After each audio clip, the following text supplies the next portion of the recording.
With the return plan finally set for Coby White, on today's episode, me and Pat are going to discuss the return plan for Coby and what are the expectations for Coby White upon his return. Plus, are the Bulls handling Noa Essengue and his development correctly with sending him down to the G League and already bringing him back up?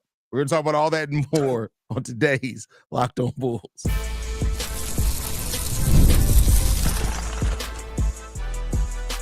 You are Locked On Bulls, your daily Chicago Bulls podcast. Part of the Locked On Podcast Network, your team every day. Thanks for tuning in to Locked On Bulls, member of the Locked On Podcast Network, where it's your team every single day. That's Pat, the designer, host, and creator of the Windy City Breeze and host of the Chicago Bears podcast over at ESPN 1000. I'm Haize, host and creator of Chicago Bulls Central and Chicago Bears Central YouTube pages and podcasts. And today's episode is brought to you by FanDuel. Right now, new customers can bet just $5, and if your bet wins, you'll get $300 in bonus bets to use across the app. Just head to FanDuel.com to get started. Pat, talk about get started. Coby White has technically not started his season yet on the court. He is doing some off-court things as far as working out this week. He has been cleared. He then will go back into practice next week for the Chicago Bulls with the plan the week after that to get back on the court officially for the Bulls. And I want to ask you this, now that we kind of know what they're looking to do with Coby White, when he gets back out on the court, what do you think the plan is for him? Do you think it's going to be he goes right back into the starting lineup? Does he come off the bench for a couple of games? Is he on a minutes restriction as they see how the calf, does some things? What do you think is that plan for Coby White as far as play minutes first, and then we'll talk about how we incorporate him back into the offense? I mean, I think you got to be careful with him, right? You got to work him in slowly. So to me, I would say probably more on a minutes restriction than not getting his starting position back. But we know what the calf has led to in the past. You have to be incredibly careful with this. You don't want to rush this back. The Bulls have slow played this a ton. And when the calf is fine, he should be able to get himself back into action pretty quickly. Usually when we've seen this go poorly has been when somebody gets a calf injury, in game 1 of a playoff series and is trying to get back for game 7 of a playoff series, or trying to get to the point where they can play through it in game 7 of a playoff series. So to me, I do think that this is an opportunity here for the Bulls to get Coby back. I don't have concerns very similar to like what some players have gone through in the past here, because the Bulls have slow played this already. And I think you let him work back in, you let him get his legs under him. Listen, there is no simulation to playing real NBA basketball. None. There's no, you can play as much as you want in practice. You can play as much as you want in the off season, and it may keep you in shape, but the NBA is a different beast in itself. It's nothing like guarding the best players available. It's nothing like guarding or going out there and trying to get past some of the best defenders in the league. So it's going to take Coby probably week and a half, 2 weeks to get his sea legs under him and be able to go out there and be the Coby White that we expect him to be.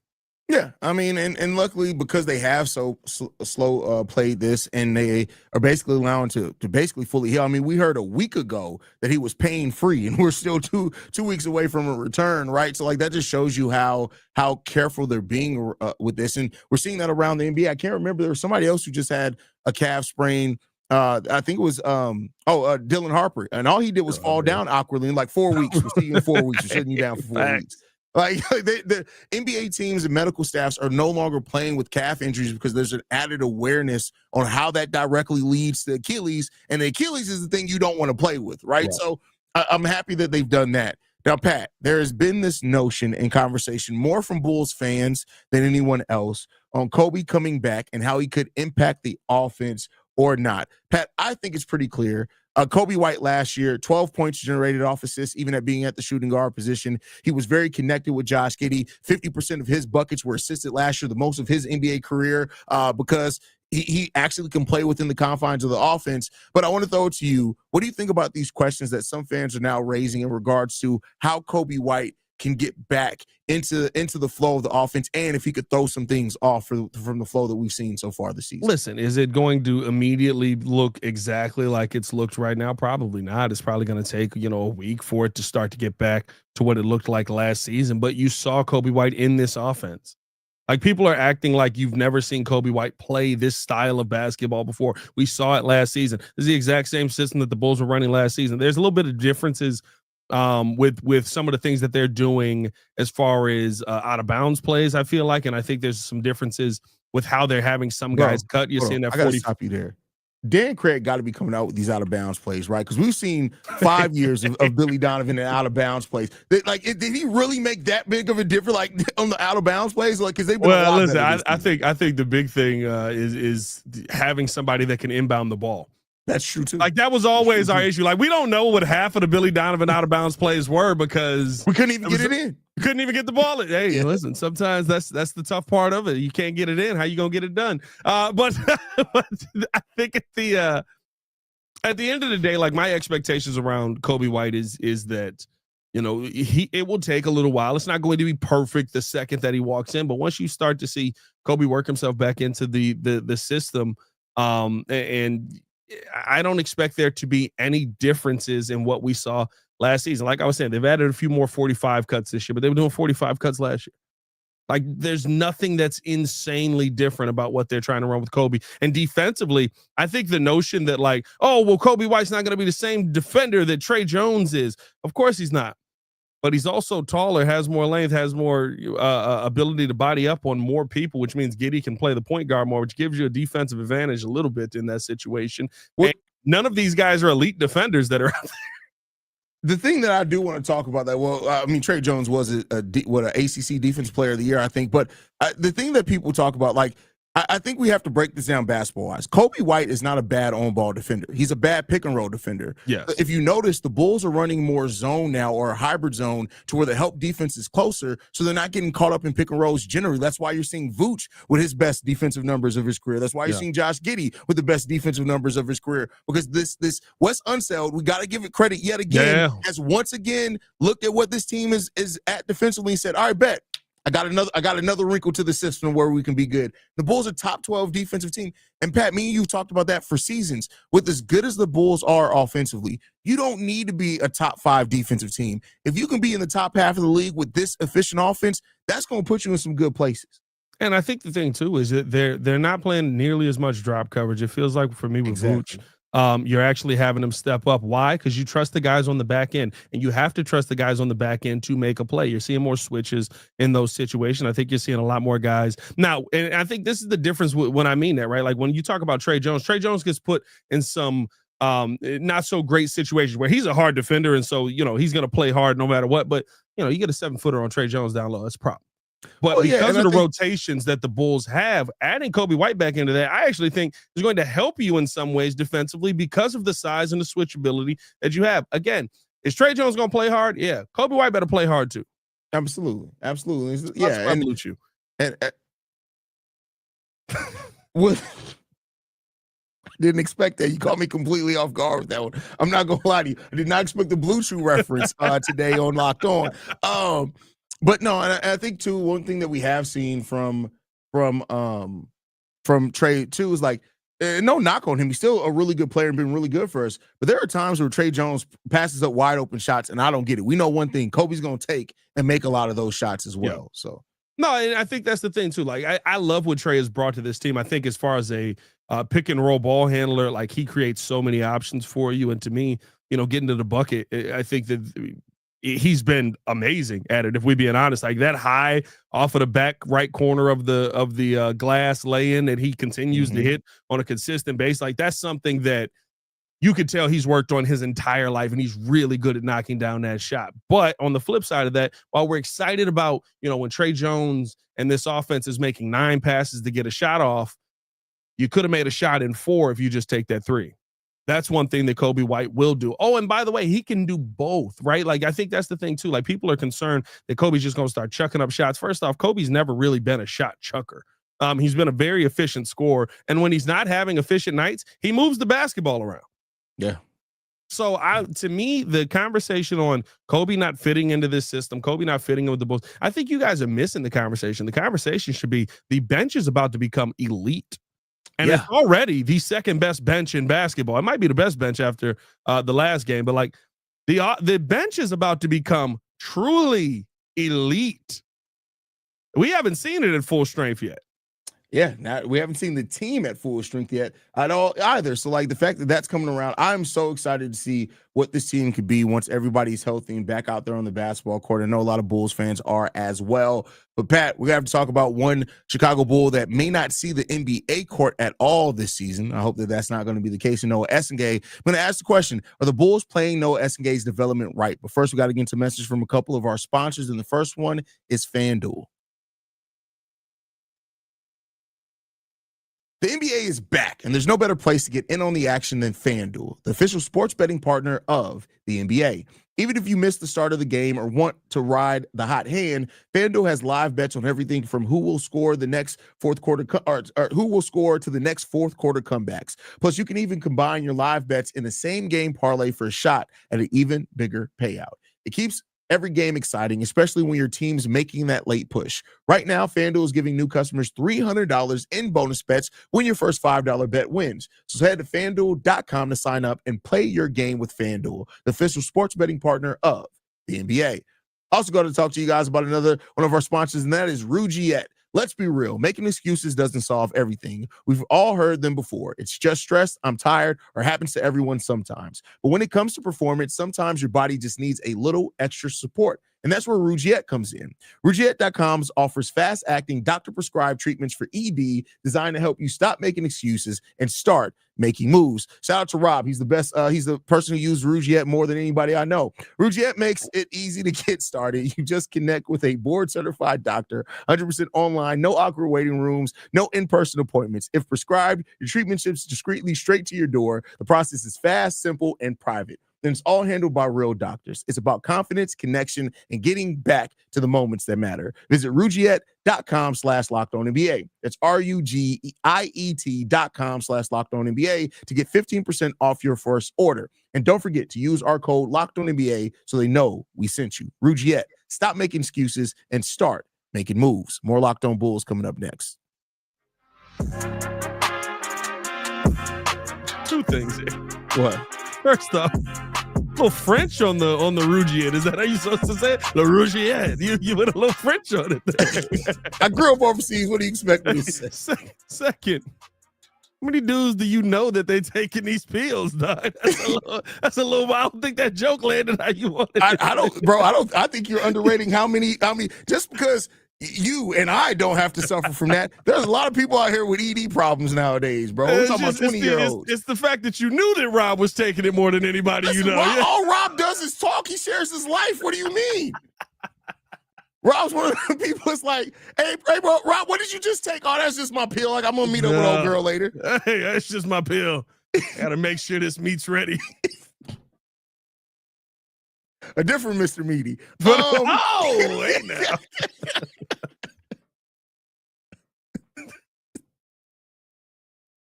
This show is taking. That's great.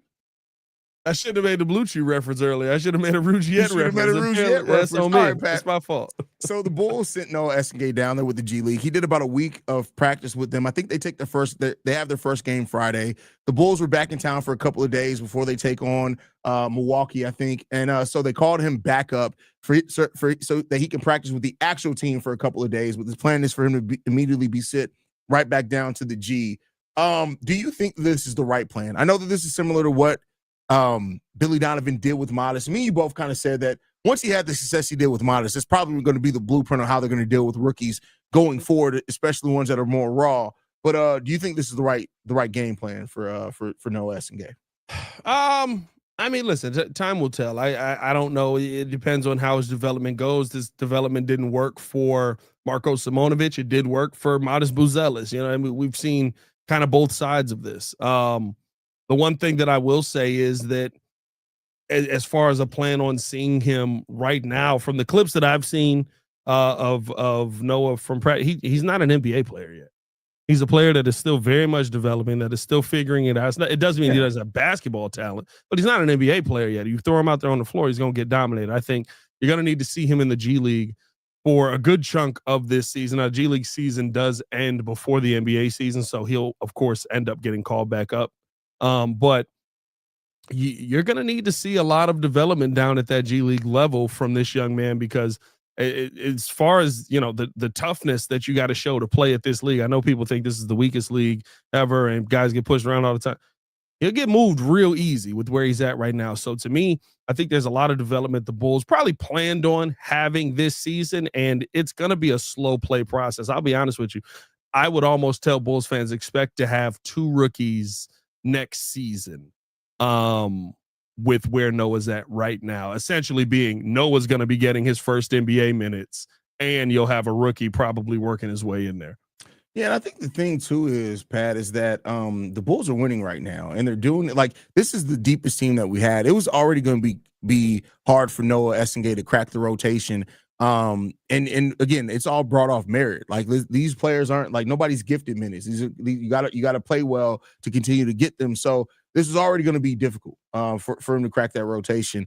And so I think you're right. Like he'll probably spend primarily of his time down in the G League this season. Nothing's wrong with that.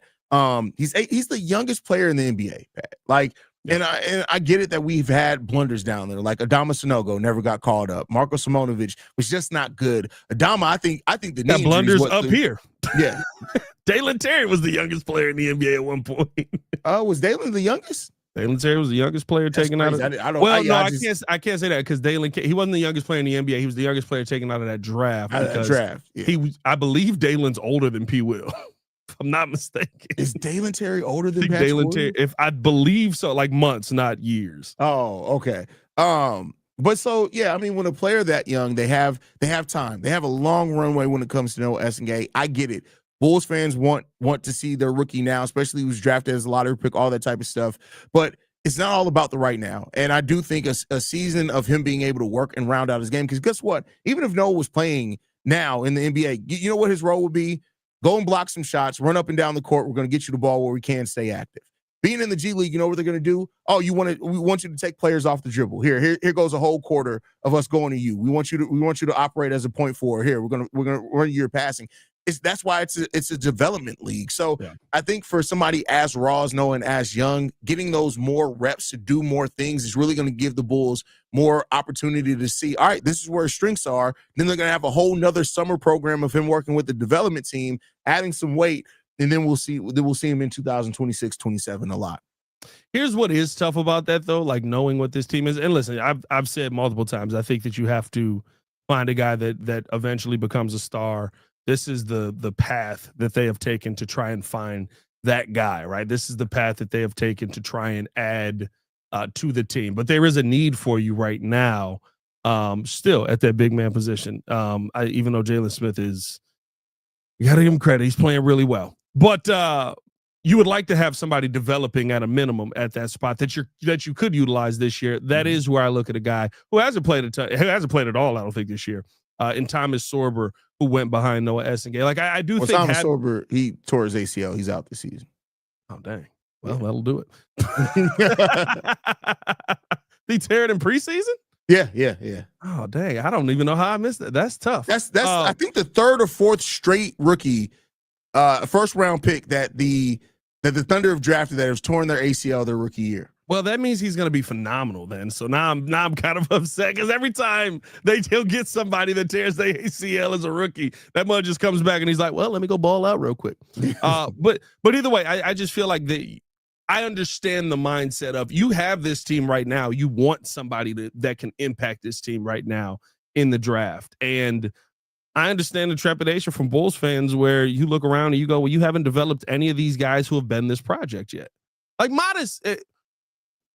Modest was the least of these guys who was the project. Yeah, I mean, but I think also like we also got to admit that maybe those guys just weren't that good. Like I think there's a part of that. Like Marko just wasn't good. He's not a good NBA player. Dalen Terry is a lot of energy. Well, Marko was a second round pick, right?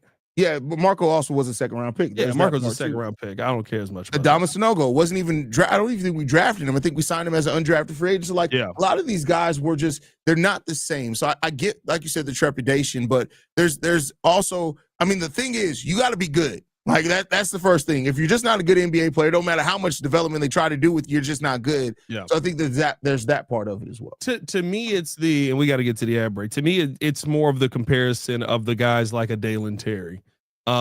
where you've seen players that have gone after him who are currently making an impact on their team. And it's not even a massive impact, but just some kind of impact where you look at, hopefully the upside hits. But Dalen Terry right now is shooting 28% from the field and is averaging 1.3 points a game. Not getting a ton of shots. He's not that guy anymore. But I think that's more of the conversation to me than the Marko Simonoviches and Adama Sanogas, like second round picks if they hit. Like I think Bulls fans hyped themselves up that Marko was going to be something that he wasn't because he was a second round pick that was European, and that was Nikola Jokic the last time. So we'll see what ends up happening. We got to talk about the Bulls' next 4 games. Bulls got a gauntlet coming up. The next 4 games, Bulls got a gauntlet coming up here. And we'll see how real this Bulls team continues to be as they sit atop the East. But first, we do have to tell you guys all about, give it a second, because apparently my scroll ain't working, Gusto. Let's be real. No one starts a business for joy of calculating tax withholdings or managing payroll spreadsheets. That's where Gusto comes in to take the stress out of payroll benefits and HR so you can focus on running your business and supporting your team. Gusto is the all-in-one remote-friendly payroll and HR platform that makes managing your team simple, transparent, and fast. Whether you're hiring, onboarding, or paying employees, Gusto helps you do it all in one place without the hassle or hidden fees. Unlimited payroll runs for one monthly price, which means no surprise charges at the end of the month. And knowing you can reach a certified HR expert anytime gives you a real peace of mind. Try Gusto today at gusto.com/LockedOnNBA and get 3 months free when you run your first payroll. That's right, 3 months of free payroll at gusto.com/LockedOnNBA. One more time, that's gusto.com/LockedOnNBA. More Locked On Bulls coming up next.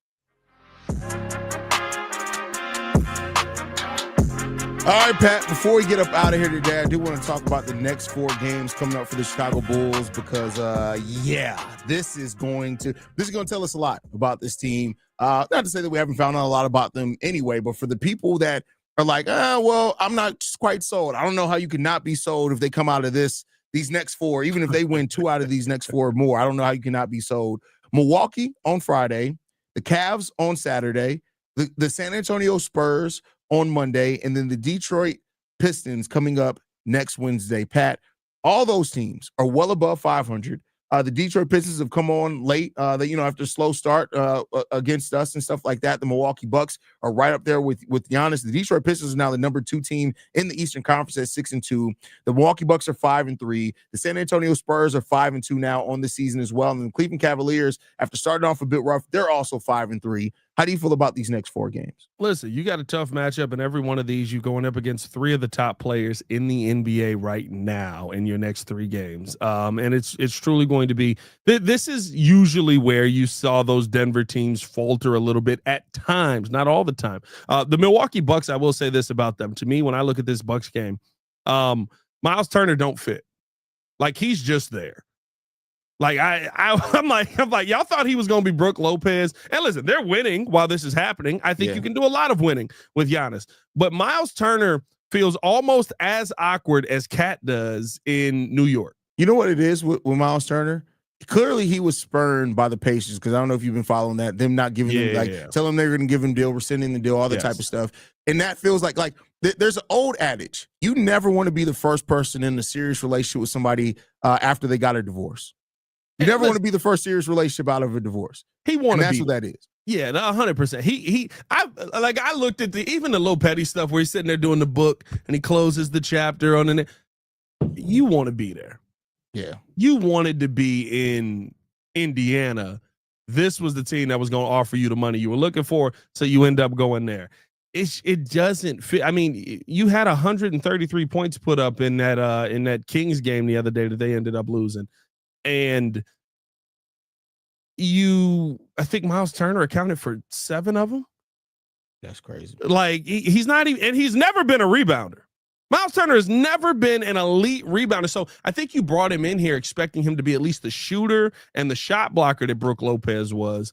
And that's just not the case. And I don't think he fits that role really well. To me, when I look forward past that Bucks game, though, the Cleveland Cavaliers, I think that's a team that the Bulls have struggled with. Donovan Mitchell be going crazy against us. Like, listen, I pray we got IO back, but it ain't gonna matter. And then that Spurs game, no one has an answer for Wemby. So we'll see how that finishes out. But I think I agree with you, Haize. Like, if you find a way to, in my mind, win this Bucks game, win this Pistons game, I think that you're in a great spot moving forward. You got the Jazz coming up after that. Larry Markkinen, he's been trying to ball out a little bit. He got to relax. And then you got the Bulls in Denver after that, which I think that's kind of, I always think Bulls in Denver is a lost game because of the air pressure there. So to me, I look at this and say, if over your next, we're doing 4, but if over your next 6, you finish out that gauntlet there 3-3, I still feel very confident that this Bulls team is who we think they are. Yeah, for sure. And I just looked it up real quick while we were talking. There's never been a center who started for 10 years and had as low a number of double-digit rebound games as Miles Turner. Really? I didn't know that. He literally has the lowest number of double-digit rebounding games of any decade-long starting center in NBA history. It's actually tough. That's crazy, bro. Because he's not small either. He's not small. He is 7 feet tall. He's a legit 6'11" and a half, like a legit 6'11" and a half. Like, bro, he got a 7'5" wingspan. Bro, he's got the same wingspan as like Rudy Gobert, bro. Like, bro, that's crazy, bro. You can't grab a couple of rebounds, bro. He legitimately averages like 6 rebounds, bro. He's never had a season of averaging double-digit rebounds. No, bro. Never a season of over 7.5. No. So to me, it's like, bro. Cristiano Felicio had almost as many double-digit rebounding games as well. He probably had more, honestly, in his 2 seasons. Crazy, but no, I agree. Like, coming out of this next stretch of games is going to be really important for the Bulls. These next 4 are going to be really tough for the Chicago Bulls team. But with the way they've been playing, they've been connected as a team. It'll be fun to see it continue to go on, man. And we'll see what shakes out with that one, man. Pat, anything left before we get up out of here? All I'm gonna say is this, man. A dude that looks like this ain't going for the rebounds, bro. Come on, dog. He trying to do a model pick right there, bro. Hey, this picture just screamed, ooh, ooh. But he's such a good shot blocker, though. He is such a good shot blocker. He is such a good shot blocker. It's like, and his defense has taken a whole nother level. Although it has taken a step back since he's been in Milwaukee. But bro, like he don't give a dang about a rebound, bro. Rebound, y'all got that right. He's Carlos Boozer. Joe. That was Carlos. Carlos Boozer was a pretty good rebounder. I was gonna say, what just the heck happened? All right. Time to get up out of here, bro. I appreciate y'all for tuning in and showing love. As always, hit that like button, subscribe to the page, leave a 5-star review. Y'all know what to do. Follow us on everything at Locked On Bulls. You can follow me on everything at Pat the Designer. You guys can follow me at CEO Haize. Locked On Bulls is free and available on every podcasting app and platform of your choice, as well as YouTube, the Odyssey app, Amazon Fire TV, Roku TV, and Fubo TV. Basically, anywhere you want it, you guys can get it. We'll see you guys bright and early tomorrow, y'all. Peace. Bro, Carlos Boozer averaged more rebounds his last year with the Lakers than Miles Turner is right now.